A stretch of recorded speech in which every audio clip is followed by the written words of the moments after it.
Hi, this is Julie, and I'm on a quest to bring powerful conversations like the one you're about to hear on the subject of gun safety to more mothers. I'd love your help to spread the word. So take a moment now or after you're done listening and share this conversation with at least one mother in your community. Now, onto the show.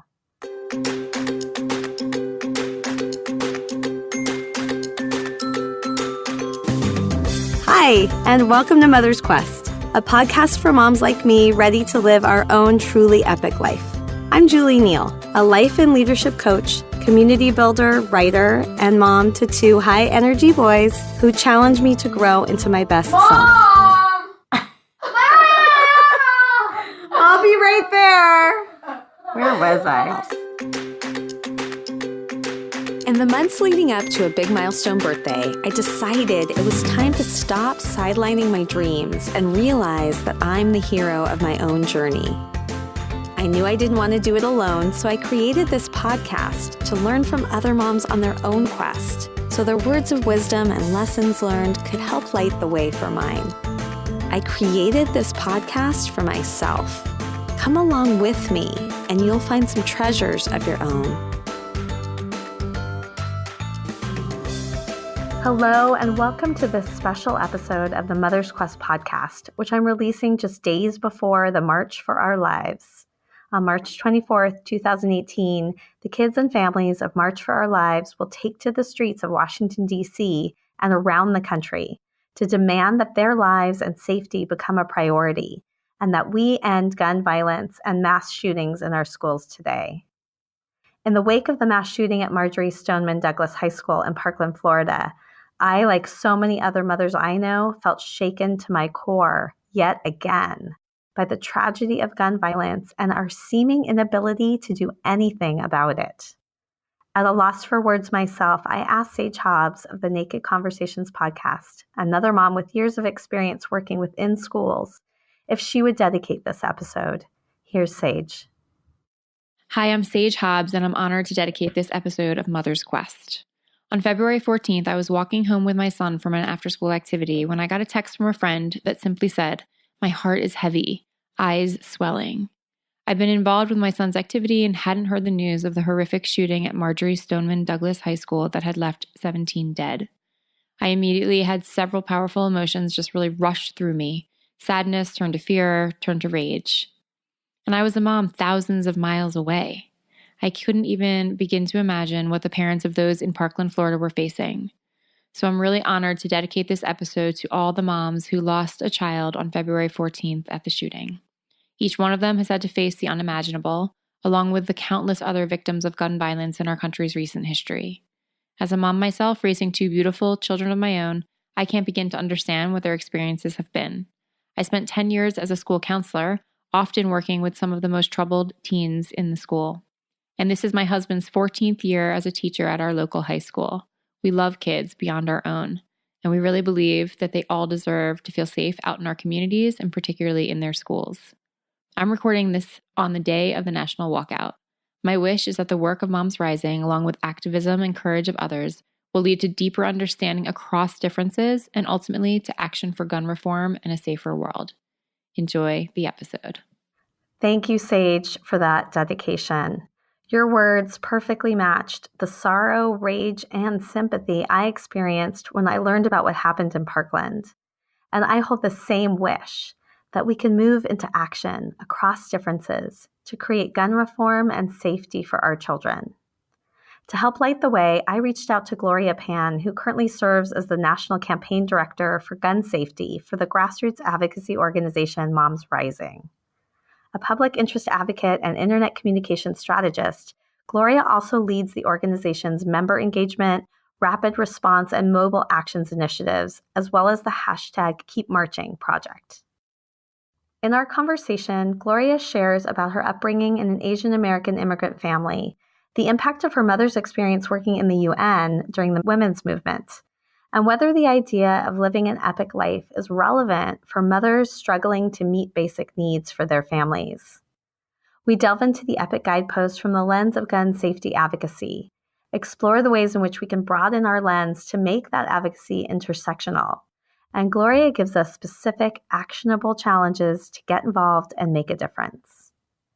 One of the most impactful moments of the interview for me happened when we talked about the young people of Parkland, and Gloria shared her unwavering belief that those young people would use their privilege to shine a light on their peers who've been organizing for the Black Lives Matter movement and gun safety in their communities of color, which are disproportionately and daily impacted by gun violence.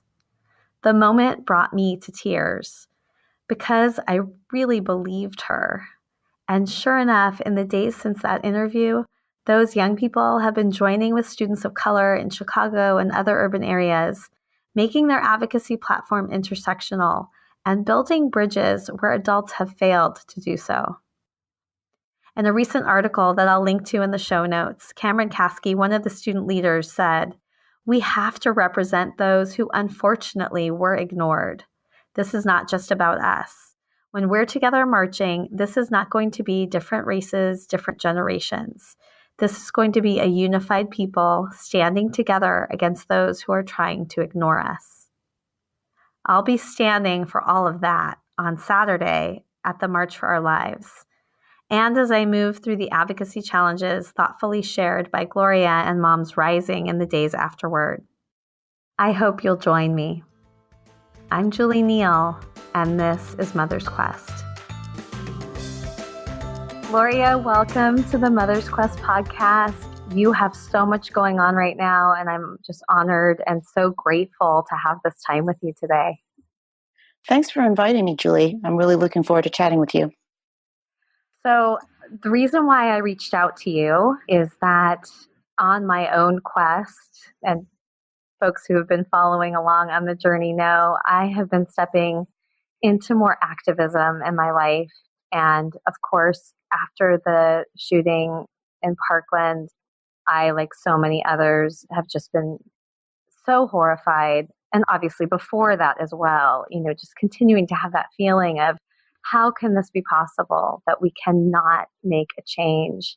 And so been really inspired by the young people and believe so much that they do have a really unique power to make a difference. And after young people, the people I really believe in, who I think are incredible change makers, are mothers. So I reached out to the organization that you work with, MomsRising, where you are the head of gun safety, and wanted to know if you could come on and share about your own story and journey, but then also, what you've learned about this issue of gun safety and how I and others can come alongside you and help really make a difference. So that's why you're here. And I'm so glad that I found you. That's great, because I would love it if you and all of your listeners would join us, because it's going to take all of us to make change happen. So we're going to get into some specifics about this issue. But before we do that, I want to learn a little bit more about you and your journey. I always start every interview with a question to learn more about your background. So tell me a little bit about your own childhood, your mother, and the influence that your mother had in shaping who you are today. Well, I'm originally from New Jersey, and I went to college and I spent my young adulthood in New York. So I do very much consider myself a New Yorker. I am from an Asian American family. My parents were first generation immigrants from China. So my memory of my childhood is that they were actually quite hands-off. And I cannot figure out if it's really because of the culture that they came from, or if it's a generational change. I mean, I hear from a lot of friends and from other people that, their parents were also quite hands-off. So my memory of my mother is that, she was very gentle, and my sister and myself, we very much just wanted to please my parents. They had high expectations, but I really don't have memories of like deep conversations that I try to have with my children, and I think that my friends also try to have with their children. I realized after I was an adult that there was so much more to her than I was able to appreciate as a child. I mean, she came to the United States as an immigrant, a young woman who spoke very little English, and she was able to forge for herself a pretty successful career. She worked for the United Nations.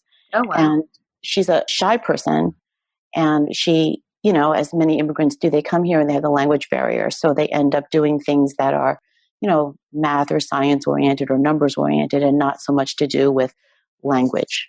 So she ended up doing statistics there. And that's so not her. It's so not her. She's an artist. She's a very talented artist. But she was able to work for the United Nations and do all of that.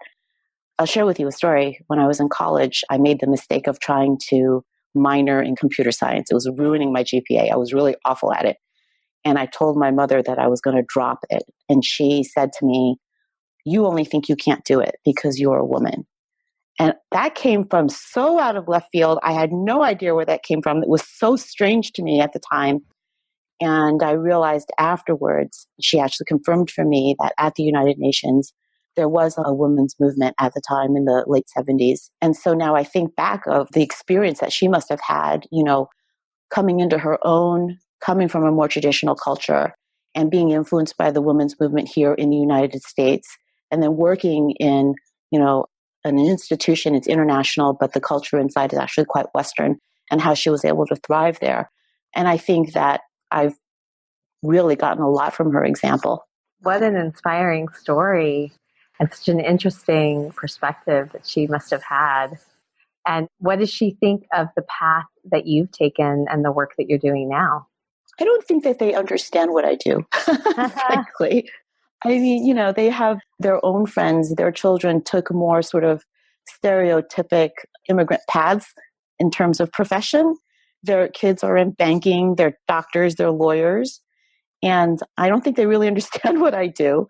I don't think that, Asian Americans of my generation tended to move into public policy and into activism. It's changing now. I mean, God, so many young people who have similar backgrounds but who are much younger are flooding into this. But my parents don't really understand it.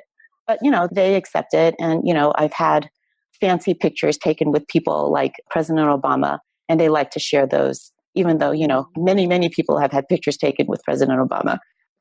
Tell me about your President Obama picture moment. How did that come about? Well, I work for MomsRising, and it's a grassroots organization of more than 1 million members across the country. And we are, not small. We do a lot of work in DC, and whenever there were events in Washington, DC, we were frequently invited. So my shining moment with President Obama was around healthcare. They frequently held events at the White House, and the people would come, and then President Obama would go, and then he would make a statement. So this was around the Affordable Care Act fight, and I attended, and actually I was, on the stage standing behind him as, a citizen who was in support of this act. And the way that they did it is, before you go on stage, there's a staging room, and you sort of line up, and then he walks in and he meets every single one of us, and he has a photographer trailing behind him. So you get your picture with President Obama, just you and him. Wow. And I also have another picture actually of that press event where I'm standing literally behind him as he's looking very inspiring. So I have more than one picture of me and President Obama, and it thrills my parents to no end. I can only imagine. Well, I wanted to tell you a little bit about how I came to creating Mother's Quest and this idea that I have about wanting to live an epic life, and learn a little bit more about your epic life and your journey. So a few years ago, I started learning more about this idea of the hero's journey or a heroine's journey in a little bit of a different interpretation, where we identify that there is some kind of a calling. And sometimes we have whispers of that calling and we don't answer it. And often we choose to say yes and really step into being the author of our story. And I think as mothers, often, and I know this was true for me for many years, so much of my focus was on my children and helping them grow into their fullest potential and be able to pursue their dreams, that I had sidelined my own and quieted a sense of, something bigger that I felt I was meant to do. And a couple years ago, I had kind of an epiphany moment and decided that I was not going to do that anymore. And now call it, living my epic life, where I feel like I could look back on the story of my journey and feel like it was filled with all the things that mattered most, where I didn't let fear stop me, and where I can inspire my children by my example. In what ways does this idea potentially resonate for you of living an epic life? And what do you feel like your journey and calling has been? I find that a very interesting question because, with the background that I come from, that was never even a consideration, right? It was much more practical. With recent immigrants, it's like, how do you make your way in this completely foreign culture for my parents? And then for myself, I was born and raised here. So at home, completely Chinese, but outside, completely American with no parents that really helped me make my way. So the idea of an epic life, I don't think that I've actually ever really thought about it in those terms. But then, you get older and you learn things and you try to figure out, in every juncture of your life, which direction am I going to take that's going to work for me. And by working for me, you start to realize it's not about making money or prestige or whatever. I mean, working for me is what makes me happy in the context of, the people that I love. How does it work for me and how does it work for them? So, and actually that's how I talk to my children about that too. I, of course, want them to live out their dreams. I myself, I don't think I ever thought I had a very clear dream of what I wanted to do, but I'm very happy with where I am now. And I talk to my children about making sure that they make decisions that are right for them. And I am happy to say that in their case, actually, they both do have dreams. So it's easier for them. They have goals that they're reaching for. But at the same time, I do remind them that they're your dreams. And then you also have to work on, the family that you want around you as you try to achieve those dreams. Right. Interesting. So I'm sitting with, in this moment, this curiosity I have about the cultural relevance or irrelevance of this idea of an epic life. Would you say a little bit more about that from your vantage point now, about, whether you think this is something that many mothers can connect and aspire to, or whether it may be, I don't know how to describe it, but maybe just like not relevant for everyone? Well, I think that it isn't relevant for everyone because I think that to work for your dream when you come from a background where you don't have advantages, it's really a luxury, right? There are a lot of people who are barely making it. And if they can just get food on the table and keep their children decently clothed, they're succeeding, right? So I think it is, for a lot of people, it's not relevant. And then for other people, and for me, I live such a privileged life. I don't have to worry about those things. And my children can strive for those dreams. But to ask me that kind of question is very interesting. It's almost jarring because, because of the work that I do, I see a lot of things that are not happy, Right. and the world that I inhabit is filled with a lot of problems. And can you reach for your dream when you have responsibilities to try to solve some of those problems that lift all of us up? Mm-hmm. And also for our own children, the future is so uncertain. I'm sure we're going to talk more about that later in the context of, some of the issues that I work on. But the world is so uncertain. Do you advise your children to reach for their dreams? Or is it your responsibility to be more practical and to make sure that they're able to properly take care of themselves when we're heading into a future that might be much more uncertain than the lives that we have now? Right. I don't know. That's a very difficult thing to decide. Yeah. And I think, as I mentioned, that this last year has been in many ways a journey into activism. I've also really been exploring the subject of anti-racism and digging much more deeply into understanding my own privilege. And, this whole thing, even just the premise of an epic life, it's helpful to look at it from this perspective and realize that it is not a luxury that everybody has. And those of us that do have more privilege, well, I believe there is such a power for us to make a difference when we are following the things that fulfill us and where we're using our gifts. We also do have a responsibility. And so I'm appreciating the complexity of looking at this from multiple perspectives.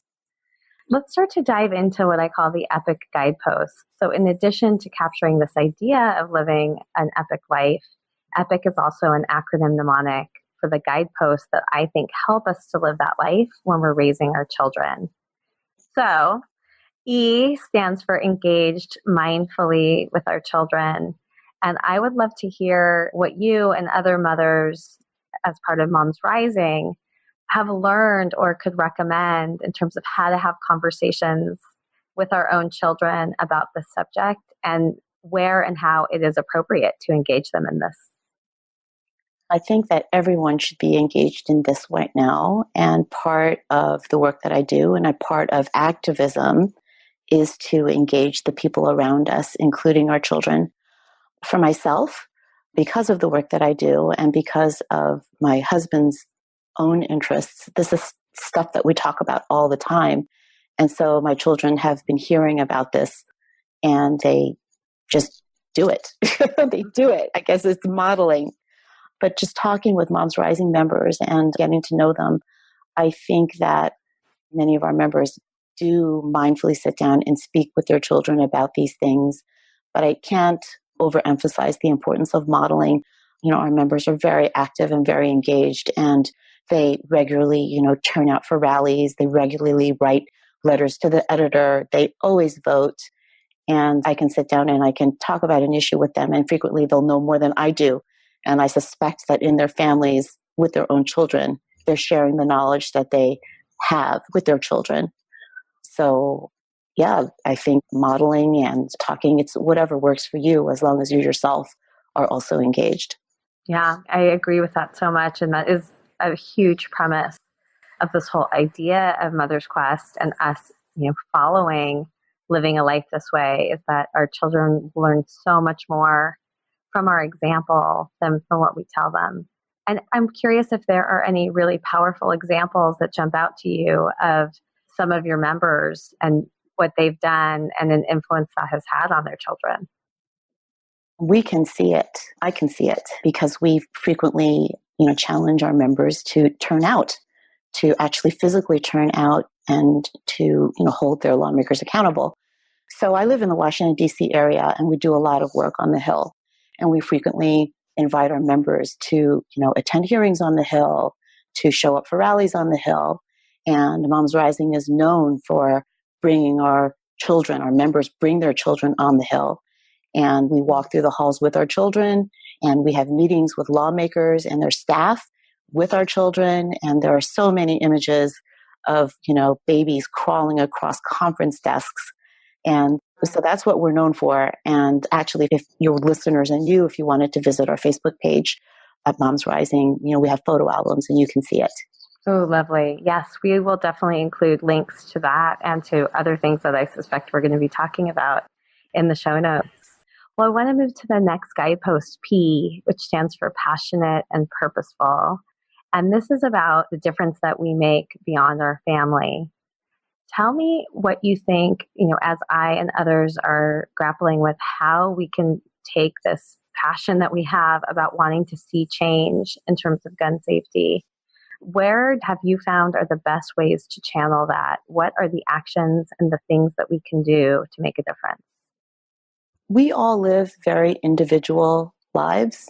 And, some people are shy, some people are not shy, some people are extroverts. And for, I think, a long time, it was easy to live just your own life and not worry so much about the world outside, the sort of not in my backyard syndrome, because our backyards were pretty great, right? But I think we're in a period where our backyards are really not so great. And certainly with the rise of the internet and, media all the time, even if our backyards are fine, we can see what's happening elsewhere.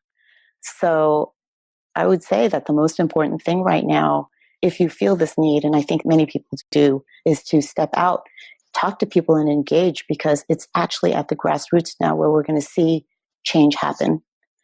We are seeing it, with movements like Indivisible and the Women's March. We're seeing people going out and grabbing their friends and grabbing their neighbors and sharing the outrage and comforting each other.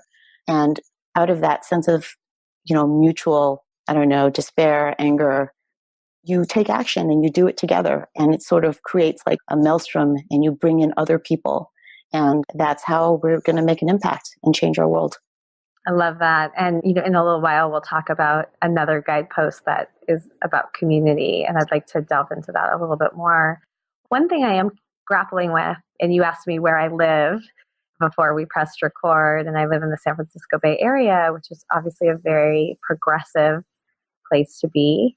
What do you recommend for those of us, where most of the people around us hold the same beliefs? How can we be part of being in conversation that might shift things when that's the case? What we're seeing right now on the internet can be a little bit frightening. And it's always safer to stay in our own silos and just talk to people who are like-minded. But still, the internet is a very powerful thing. And if you are brave enough to take those paths, it opens up communities of people that you do not see eye to eye with 100%. Mm-hmm. So if you are brave enough and you really are serious about trying to understand how other people are feeling, go online and find those communities and, have those conversations. But, you should have limits for yourself and not get too drawn in, because it can be very emotionally fraught. It can be frightening. But, even in these massive communities, like, for example, Pantsuit Nation, which I think many of us belong to, there are people who are from more conservative areas of the country. And those are actually really great places to have conversations and share thoughts. Like, we may see eye to eye on the really big issues, and then you sort of delve into it and maybe not really quite the same. And then in those people who are from those areas, they of course have family members who do not see eye to eye at all, and they can bring those perspectives to their conversations as well. Yeah. So use social media and the opportunity to break us out of our bubbles through that media to engage in some conversation, but do it in a way where you also can hold some boundaries for yourself. Yes, exactly. You say it much better than I do. I like to repeat it back because I'm putting it through my filter, making sure that I'm understanding and that I'm really taking it in. That does make a lot of sense. And so Pantsuit Nation was one potential place to engage in some of those conversations. Are there other forums or pages that you would recommend that we look into to engage? There are many, many. There used to be a huge, Women's March national community, but I think that it's broken down now into more regional. I live right outside of Washington, D.C., and I'm in Virginia. So, I participate in the Indivisible groups here. But it's very interesting because it is Virginia, and even though it's quite blue where I live, the congressional district that I belong to, which my Indivisible group is geared towards, encompasses area that goes much further west, and there are more conservative people out there.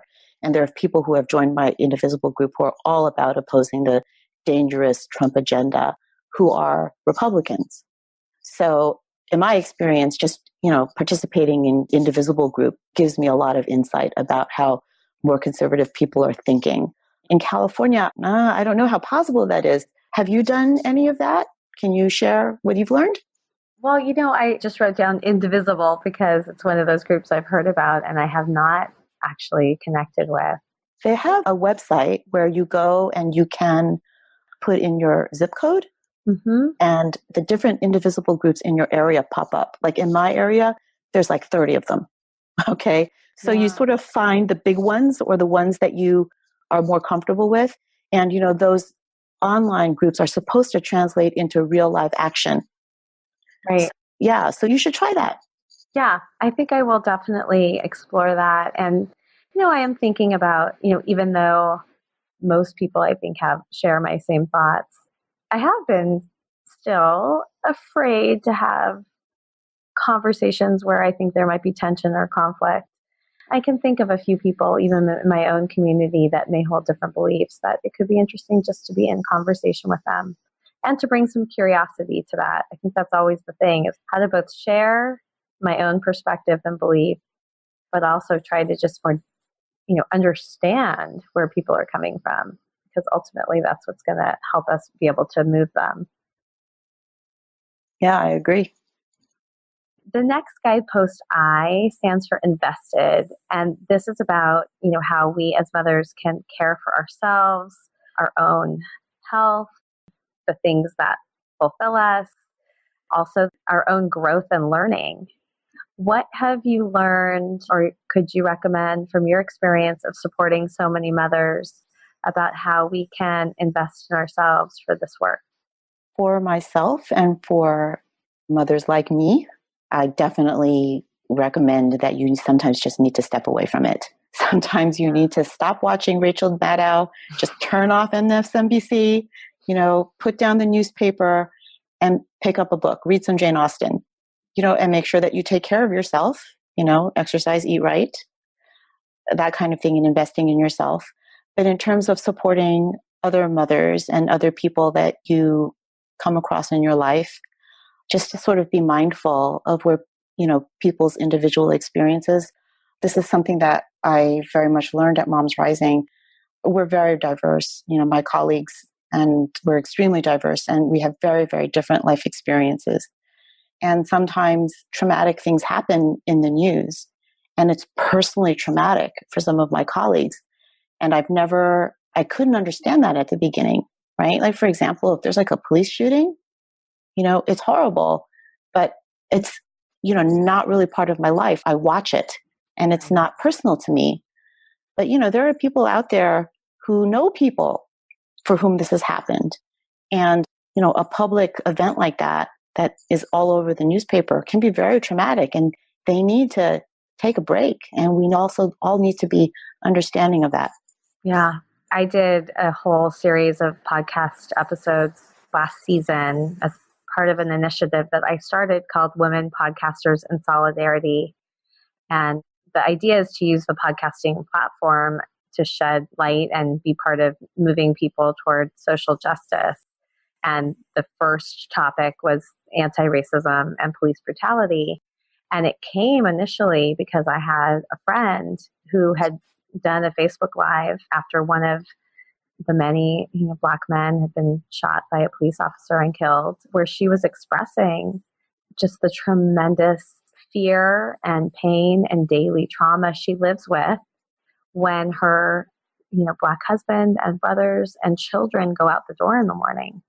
And so it was really powerful and brave of her to express herself in that way.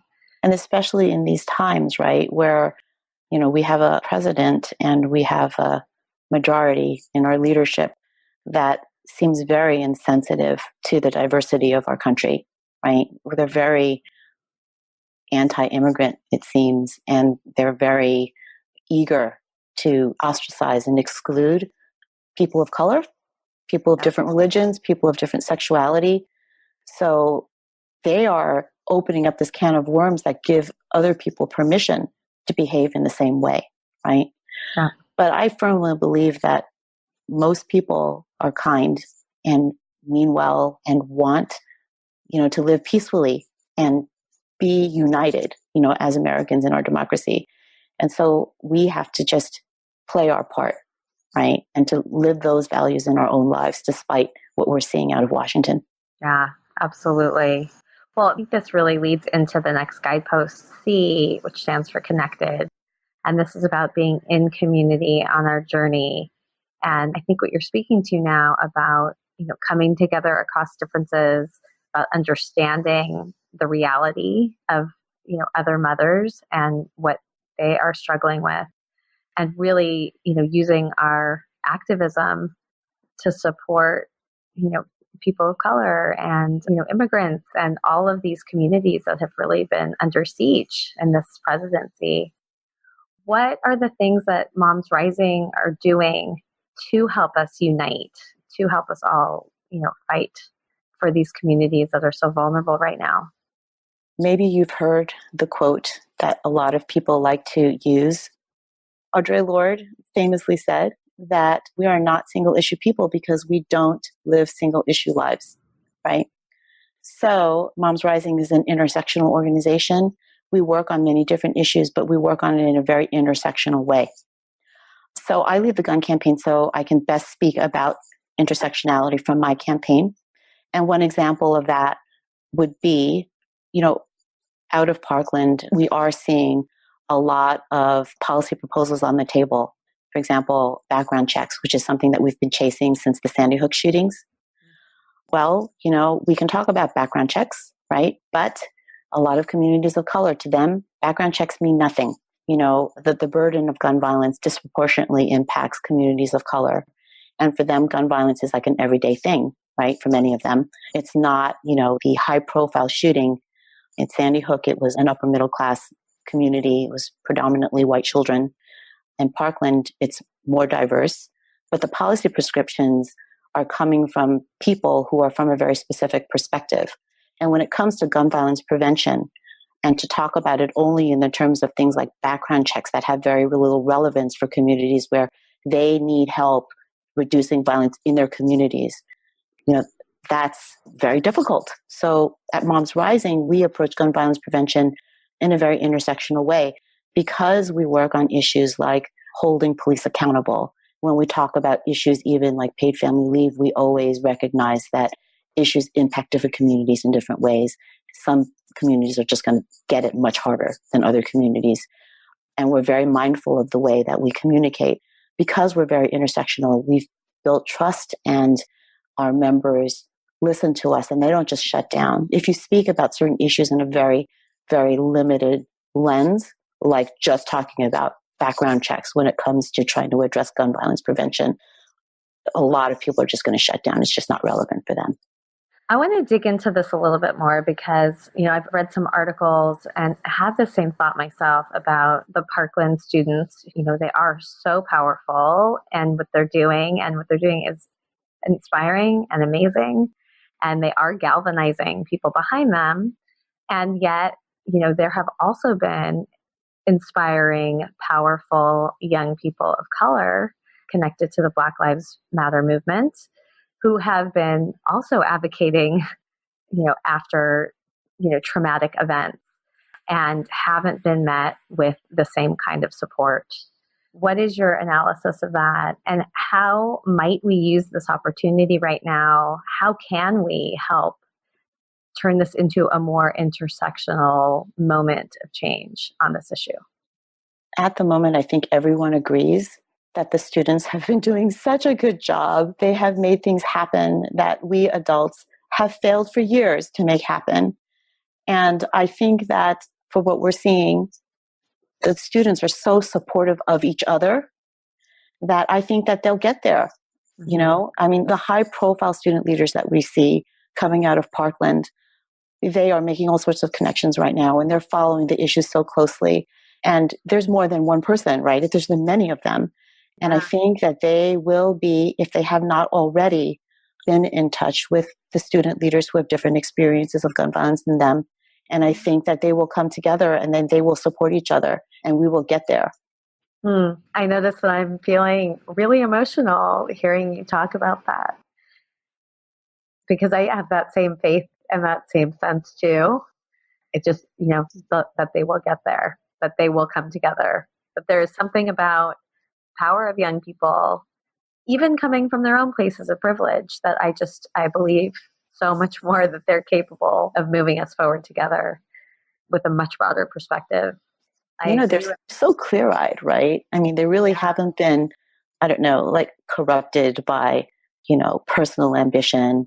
They might be ambitious. They're trying to get to the school that they want to go to or whatever. But in terms of taking credit and, for them, values are pretty black and white. They're good people. They're bad people. Not good people, bad people, but, they know what's right and wrong. For them, it's very, very clear. Yeah. And how to treat each other, I think, is much more clear than maybe, adults might lose that sense because life gets so complicated as you get older. But they haven't lost that, right?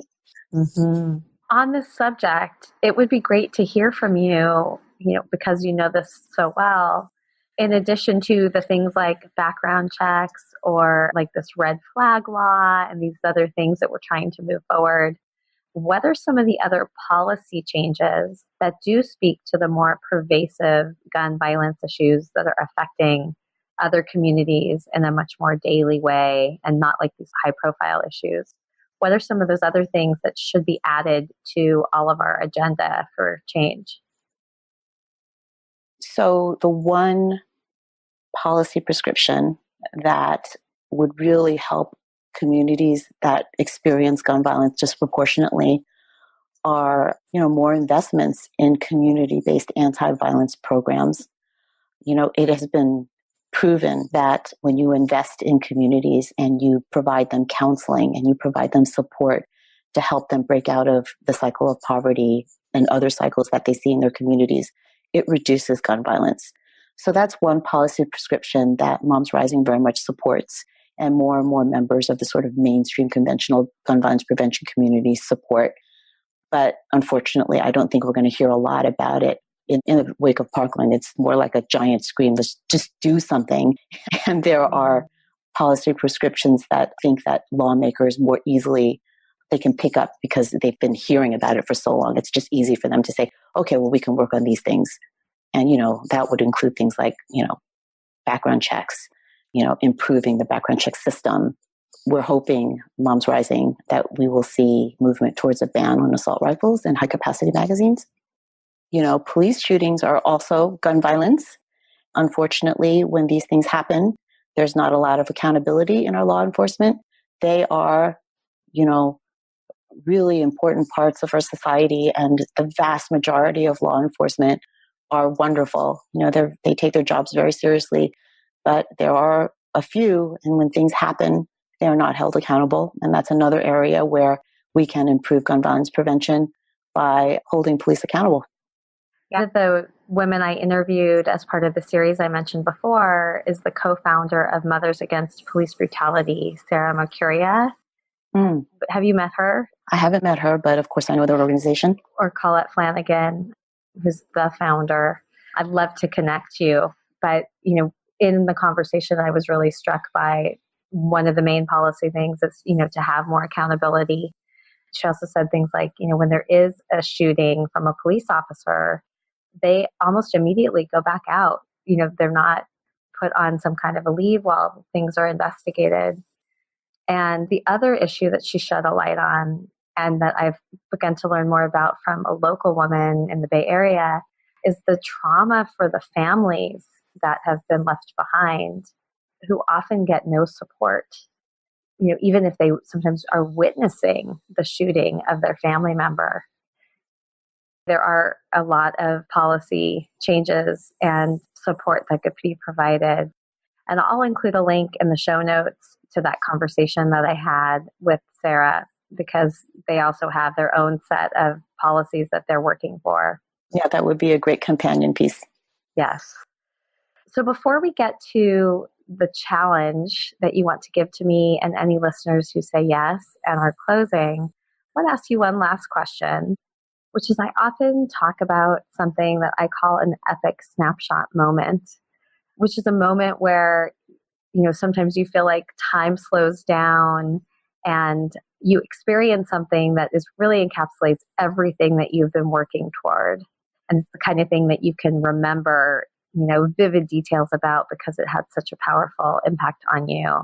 And I'm wondering if you have an epic snapshot moment, maybe from something that one of the rallies that you were at, or an experience you had with one of the mothers that you've been advocating alongside, where you've really seen all this work that you've been doing come to some meaningful impact. Well, a couple of years ago, our gun safety campaign was really active in Florida. And at the time, Florida was trying to pass a law which would allow open carry all over the state, and in its rawest form. And it's the form that the Republicans in the Florida state legislature wanted. It would include places like Disney World. Okay. Yeah, it was pretty dumb, especially since Florida is actually the number one tourist destination for families in the world. So I was working very closely with my friend Patty Brigham. She is the vice president for gun safety at the League of Women Voters in Florida. And, we talked about how parents really do not want to bring their families on family vacations where there's guns everywhere. Some stranger next to you, you have no idea who he is. That guy's carrying a gun. Like, they don't want that. So we created a campaign where we told Moms Rising members across the country that this was what is being proposed in Florida, and to, sign our petition, tell them that you don't want to take your kids on vacation where there are guns everywhere. Yeah. And, whenever we send out a petition, there's always room to comment. And from that petition, we got so many comments from parents from every state in the country, passionately talking about how such a bad idea, about how, their children are the most precious thing to them. Their family time is the most precious thing to them. And the last thing they want to do is go on vacation where they're feeling tense, right? There's like some guy with a gun, walking around, and it would be very traumatizing for their kids. We took those stories and we created a storybook. And we took those storybooks and we gave them to the tourism industry. And we spread them around in Florida. And Patty did a great job making sure that, our champions in the Florida State Legislature also had those storybooks so that they would have voices behind them when they were fighting this really terrible idea. Wow. And we were able to stop it. We were able to stop that bill that year. And it was a very clarifying moment for me. I mean, first of all, it was a great campaign. I was so happy with the results of that campaign. But it really showed how the voices of families are just so critical. The lens of parenthood, the lens of being a mother or father, of being a caretaker, a grandparent, and you're thinking about your children and you're thinking about your loved ones and, the world that they're moving through. Whenever you bring your true authentic voice to fight for an issue that would be harmful to them or for an issue that would be good for them, it's just really powerful. And out of that, you can actually really make change happen. Wow, what an amazing story. And yeah, I'm struck by the ingenuity, the creativity of a campaign like that, and then what we see a lot of these young people in Parkland doing to help people connect to the impact on children and families. So yeah, what a brilliant strategy. What a powerful story. I'm so glad I asked you that question. You had me there. I was like, what am I going to talk about? I don't know. That was perfect because I feel like you articulated also something I wanted to have more clearly articulated about the power of looking at these issues through the lens of parents and mothers and families, which is so important. So we're towards the end of our conversation now, and this is the time where I would invite you to give me and anyone listening who also wants to say yes, a challenge for moving more fully into this issue of activism for gun safety. And I think also this lens that you shared, which is an important one, about expanding our awareness about different families and the way that this issue affects different communities. What would you encourage me and others to do? I have actually a very specific challenge, but let me give that context. So our gun safety campaign, we are fighting on 3 fronts right now. And of course, we'll be ready to fight if there's, the background check bill actually comes up for a vote next week. We'll be ready to jump on board that too. But right now we're working on 3 things. We want FedEx to cut its ties with the NRA. That's one campaign. The second campaign is we would really like to see a ban on military-style assault rifles and high-capacity magazines. Those are petitions that are on the Moms Rising website. If your listeners are not members of Moms Rising yet, I encourage you and ask you to please join with us and become Moms Rising members and sign our petitions. But the third one, which is also a petition, but we're going to do a lot more with it, is a petition that urges lawmakers to pledge to not take money from the NRA and to reject their influence. Now, this pledge is very specific because clearly at the grass tops level, organizations that, sort of live in the Washington, D.C. infrastructure ecosystem, we can go in and we can, talk to lawmakers directly and say, we would like you to pledge to not take NRA money, and they would laugh in our faces. Okay, This is just not going to happen if we're going to do it. So this effort will really very much depend on the grassroots, people on the ground who care about this and who understand that influence of the NRA and the gun lobby has just been so corrosive to finding any kind of solution. They've just been a huge obstacle. They've invested a lot of money to make sure that nothing moves forward. So we need to break that connection. And the way to do it is to take this pledge and go to your lawmaker, and your lawmaker could be your state senator, it could be your your US senator, congressman, it could be your governor, it could be actually any elected leader in your community, down to your school board member, if your school board member needs to be elected, and tell them to sign this pledge. And what's going to happen with this pledge is there is a website called nonramoney.org, and they are collecting these pledges, and they are publishing the list of elected officials who have signed this pledge.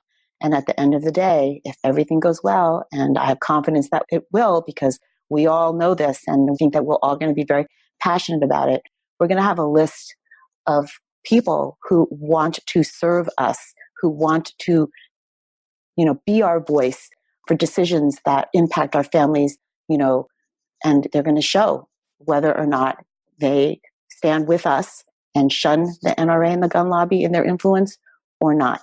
So that's my challenge to you, Julie, and to all your listeners, to please help us do this. Let's hold our leaders accountable and tear them away from the NRA. All of the materials will be on our website soon. And, once you sign on to take this on, you will be given the resources that you need to do this. And it will be very, very easy. We will make it as easy as possible. So I accept that challenge. I will include, of course, the links to all of this information. And I have a private Mother's Quest Facebook group and also a business page. And I'll share the links in those places as well. I'm going to add an additional challenge for myself and to other listeners. I know, so in the state of California and in my area, as we talked about earlier, this isn't an issue. I'm sure that my representatives have already signed this. So what I commit to doing is to looking at the list of the places where people have not committed and thinking about somebody that I know. I will actually, let me interject there. Very few lawmakers, Democratic or Republican or in between, have signed it. Really? Yes, this is brand That's new. shocking. Okay. So actually, it's a no-brainer. It's so easy. Nancy Pelosi actually a week ago pledged, and she is going to be encouraging the members of her caucus to pledge as well. But don't assume that your own lawmaker at whatever level of government has signed, because this is actually a really new campaign. And believe it or not, asking lawmakers to sign a pledge hasn't happened yet. This is the first time that we're trying it. So the ground is clear for everyone to make a real difference. Yeah. Okay. Well, thank you for saying that. So I won't take it for granted and I will make my calls.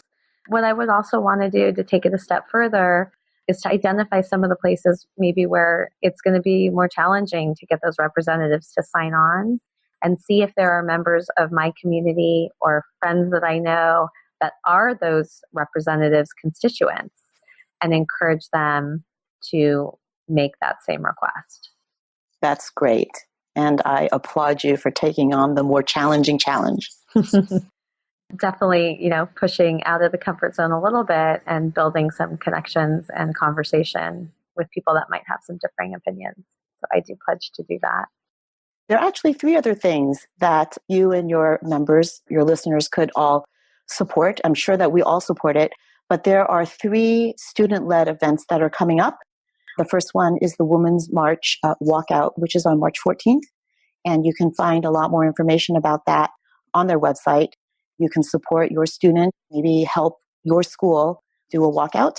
That's March 14th. And then the big marquee event is the March 24th, March for Our Lives, which is being organized by the Parkland students. We're seeing so much energy around that. I'm hearing about students coming from all over the country to Washington to stand up for gun safety. And it's going to be, if not the Women's March, pretty close to it. So, and like the Women's March, not only in Washington, D.C., but across the country, there will be companion marches in communities. So if you can't make it to Washington, D.C., support the students in Florida and in your own community by going to a march near you. And then the third one is going to be April 20th, which is the anniversary of Columbine. And that is a student and educator-led day of action. It could include a walkout, but the organizers are asking you to think about school safety and to think of some activity that you can take on to promote school safety and no guns. Great. And those are challenging. Yes, yeah. I'm so glad that you named all of those. And this episode will surely be coming out. I'm not sure yet about the one March 14th, but surely before the others.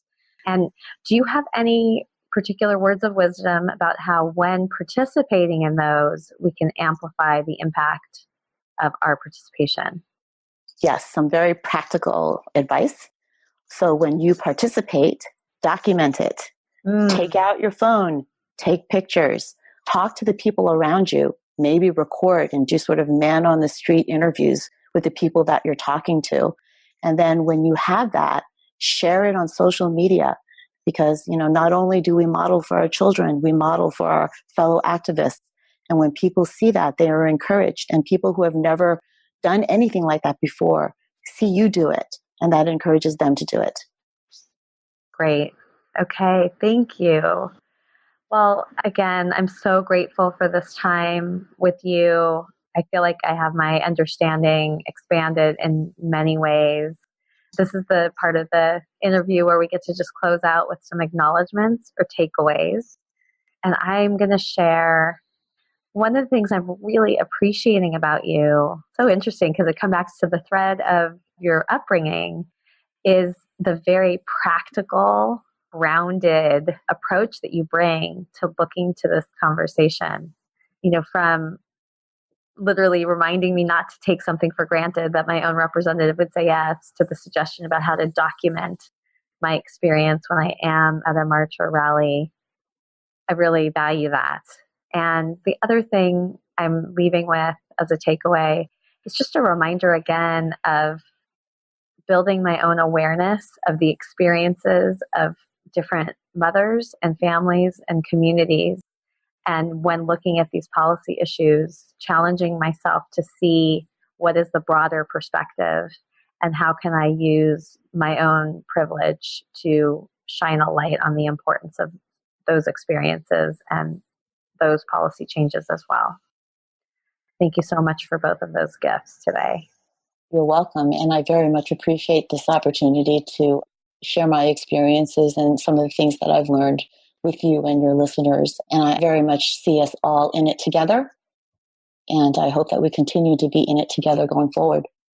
Yeah. And do you feel like there's anything that's in sharper focus for you, or that you're leaving with more awareness about for yourself? I speak to a lot of our members every day in the course of my work, but, these are very, very limited discussions. It's usually like, what are you doing specifically and how to do it specifically? And there's not a lot of time to really sit down and have a thoughtful conversation like this. And I've always suspected, that there's a lot going on and how people are thinking. And I really appreciate this conversation, because I think that how you're feeling and how you're thinking and your mindfulness and, how you look at your children and how you want to contribute because of your children, it really puts it into focus that I think that that's what our members are feeling. And I think that you've reflected very well. And I thank you for that. Thank you. And hopefully this conversation can also serve your members. I imagine they would love the opportunity to be able to go deeper in this way with you and other leaders at MomsRising. So I hope this will be a contribution to your community in that way. Definitely. Great. Well, have a wonderful afternoon. We will stay in close connection. I'll make those introductions for you to the founders of Mothers Against Police Brutality, and look forward to continue to amplifying the messages and all of the work that you're doing at MomsRising. So important and so powerful. Thanks, Julie. Thank you so much for coming along with me on this episode of the Mother's Quest podcast. I hope this conversation sparked something that will help you live your epic life. If you'd like to get show notes and learn more about how to join the Mother's Quest community, head over to mothersquest.com. And while you're there, I would love it if you would follow the prompts to subscribe, leave a review on iTunes, and help us spread the word. I want to end with some words to light the way on your quest. Seize the day, love your people, honor your gifts. Until next time.